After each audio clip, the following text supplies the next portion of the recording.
Hidang alkohol perkara biasa, tidak paksa Muslim minum. Hidangan minuman keras jangan besarkan isu, boleh jejaskan tahun melawat Malaysia 2026.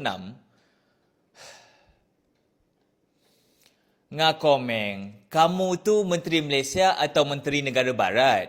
Kalau kamu suka minum alkohol, itu adalah hak kamu. Tapi sebagai Menteri mewakili Malaysia, kamu sepatutnya lebih tahu dan hormati bahawa Islam adalah agama rasmi negara Malaysia. Janganlah pula kamu seolah-olah cabar sensitiviti majoriti rakyat Malaysia.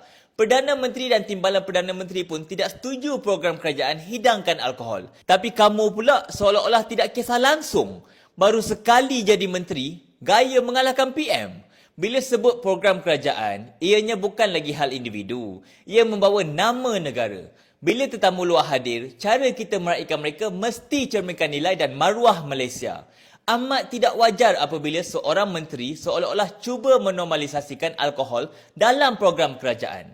Itu bukan budaya Malaysia. Dan jelas ianya bercanggah dengan Perlembagaan Persekutuan Malaysia yang menyatakan bahawa Islam adalah agama rasmi persekutuan. Apa-apa pun saya menunggu komen dari pimpinan Kerajaan Madani terhadap kenyataan Ngakomeng. Kalau tidak ada sesiapa yang berani bersuara, jelas DAP lah yang sebenarnya mengawal kerajaan hari ini.